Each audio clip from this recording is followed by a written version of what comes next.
রাতুল, তোর কত বড় সাহস! তুই এই বেটির সাথে আসছিস বাজার করতে? তুই কি এই বেটির কাজের লোক? না না, সে কাজের লোক না। সে কাজের লোক হতে যাবে কেন? সে আমার জামাই।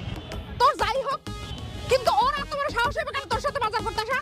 কেন আসবে না? আমার জামাই আমার সাথে বাজার করতে আসবে না তো কার সাথে আসবে? অন্য বেটির সাথে বাজার করতে আসবে? অন্য বেটির সাথে যাবে কেন?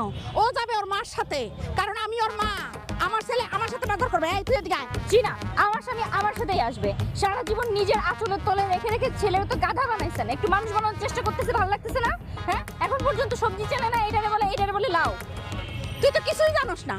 আমি আমার ছেলেরে 12 মাসে 12 রকমের সবজি খাওয়াই। এই বলতো এটা কি? লাল ক্যাপসিকাম।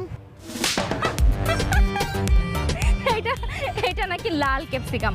এই টমেটোর বলে লাল ক্যাপসিকাম। তাহলে এই হারামজাদা, তোরে কি আমি এই শিখাইছি? হ্যাঁ, কি অবস্থা? আপনি আমার জামাইরে মারলেন কেন? ও যেমন হোক, গাধা হোক, ভালো হোক, আমার জামাই। আপনি কোন সাহসে ওর গায়ে হাত দেবেন? আপনার নামে কিন্তু আমি দুটা মামলা করব। অ্যাটেম্পট টু মার্ডার আর মানহানির মামলা। আমার মা কিছু করো না। তোর যত খুশি তুই তত মামলা দে, আমার কিছু যায় আসে না। আর রাতুল, তুই এদিকে আমার সাথে বাজার করতে যাবি? রাতুল, ও আমার সাথে বাজার করতে আসছে, ও আমার সাথে বাজার করবে। রাতুল, সাহসটা বেশি হয়ে যেতেছে না? হ্যাঁ, বেশি হয়ে গেছে। ছাড়ো, তোমাকে কাউরে লাগবো না। আমি একা একা বাজার করতে পারি, তোমরা যাও, আমি বাজার করতেছি।